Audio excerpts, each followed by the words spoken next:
Hello दोस्तों। आज हम डिस्कस करेंगे कि थर्मल लोडिंग ऑफ किल कैसे कैलकुलेट करते हैं। इसके लिए आपको क्या चाहिए, क्या क्या चाहिए और बेसिकली थर्मल लोडिंग होती क्या है, आज हम ये सब डिस्कस करेंगे। थर्मल लोडिंग क्या होता है?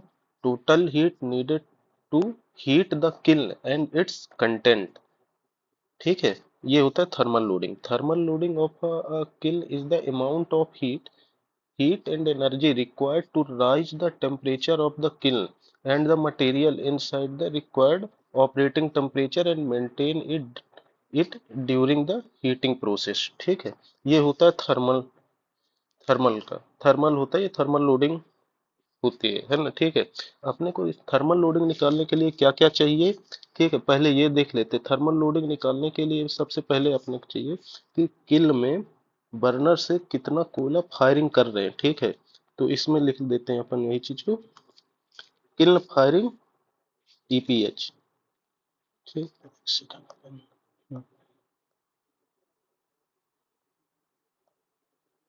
ठीक है, ये लिख देते हैं अपन, किल फायरिंग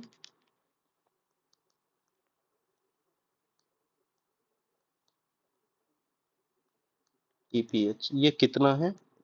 और जो कोल फायरिंग हो रहा है, कोल फायरिंग कोल, ठीक है, फायरिंग कोल एनसीवी कितना है। ठीक है, ये दो चीजें अपने को चाहिए रहेगी। और effective dia, effective dia of kiln. ठीक है, ये भी चाहिए अपने को। ये कल बताया था लास्ट वीडियो में, जहाँ वॉल्यूमेट्रिक लोडिंग अपन कैलकुलेट कर रहे थे, तब बताया था कि इफेक्टिव डाया ऑफ किल कैसे कैलकुलेट करते हैं। अब मान लेते हैं किसी कोई भी किल है ना, उसमें से कोयला जो है फायरिंग कर रहे हैं बर्नर से 12 टीपीएच। ठीक है, और कोल का जो एनसीबी है, एनसीबी 7,000 से जो जो भी रहता, कोल फायरिंग कर रहे हैं, पेटकोक कर रहे हैं। ठीक है, तो यहाँ का ले लेते, पेटकोक फायरिंग कर रहे हैं, उसका सीबी जो आ रहा है 7400 केसीएल। ठीक है, ये एग्जाम्पल लिया है, किसी प्लांट का डेटा नहीं है। ठीक है, और इफेक्टिव डाई ऑफ किल कितना हो जाएगा, कल निकाले थे। ये निकालने का बताया था कि इफेक्टिव डाई कैसे कैलकुलेट, तो 4.6 मीटर करीब आया था। ठीक है, तो ये रहता है 4.6। तब कैसे कैलकुलेट करते हैं, एग्जाम्पल बता रहा हूँ कि क्या क्या। ठीक है, 4.6 मीटर हो गया। अब थर्मल लोडिंग निकालने का फार्मूला जो होता है, एक शॉर्ट में फार्मूला होता है, वो बता देता हूँ आपको, फिर कैसे निकालते हैं वो उसमें भी जाएंगे। Thermal loading,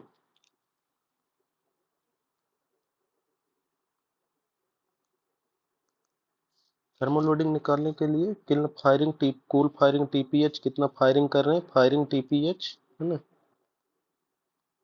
firing TPH of cool in kiln. ठीक है, kiln into NCV, cool NCV जो फायरिंग कर रहे हैं उसका एनसीवी ये लिखा हुआ है, जो जो फायरिंग कूल।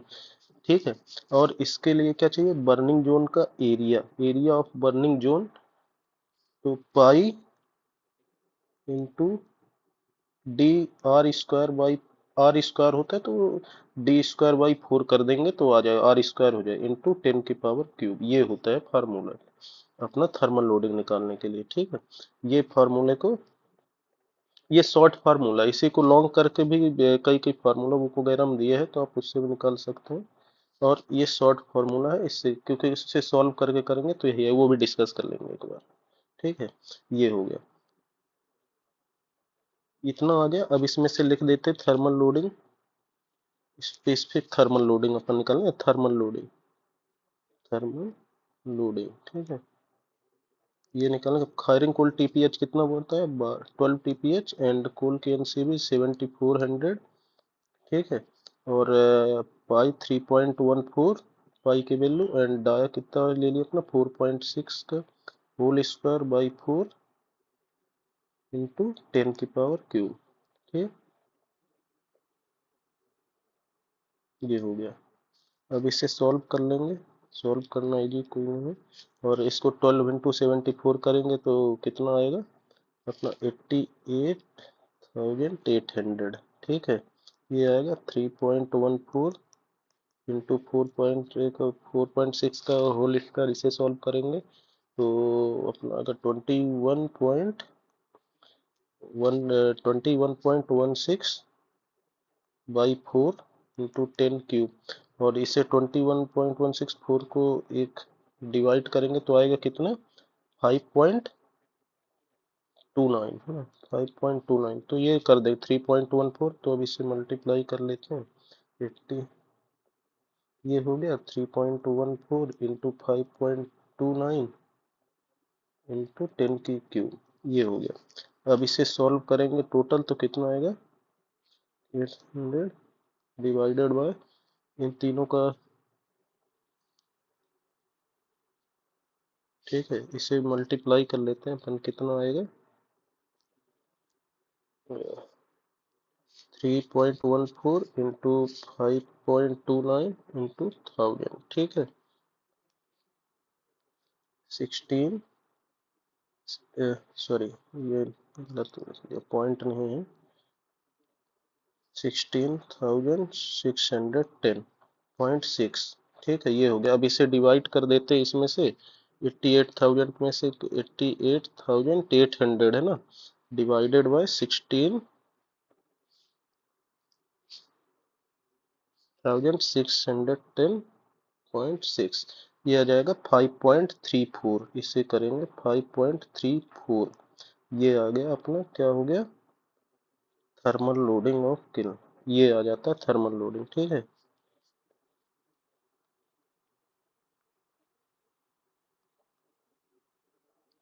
किल, ये चल रहा है स्पेसिफिक थर्मल लोडिंग है ना, स्पेसिफिक थर्मल लोडिंग बोलते हैं, स्पेसिफिक थर्मल लोडिंग ऑफ किल, ये आ गया,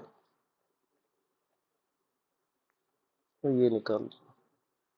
अब इसका यूनिट क्या होगा, यूनिट भी तो होगा, यूनिट होगा इसका giga kilo calorie KCl per hour पर मीटर स्क्वायर। ये कैसे आता है इसको भी एक बार देख लेते हैं। फार्मूला क्या दिया, फायरिंग TPH, TPH मतलब टन टी पर आवर, ये होता है इसका मतलब, टन पर आवर इंटू कोल की NCV, ठीक है। NCV मतलब, NCV बताया ना किस में लिखते हैं, किलो कैलोरी KCl, ठीक है।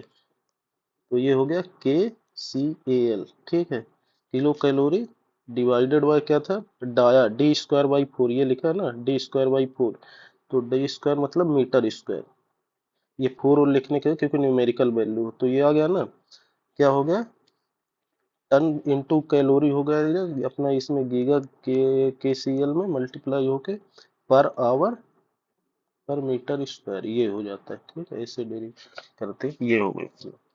अब बाकी एक और फार्मूला जो दिया हुआ है फार्मूला बुक में, पर वो मुझे थोड़ा लेंदी लगता है, उसे उससे भी आप अगर चाहे आप तो कैलकुल, कोई भी चाहे तो कैलकुलेट कर सकता है, ठीक है। उसके लिए फार्मूला होता है जो दिया हुआ है उसमें, वो भी बता देता हूँ, ठीक है।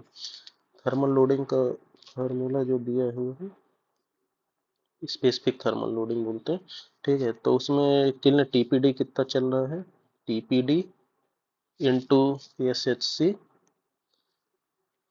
ठीक है, into percentage of firing coal, COL coal in kiln, ठीक है, इन किल डिवाइडेड बाय,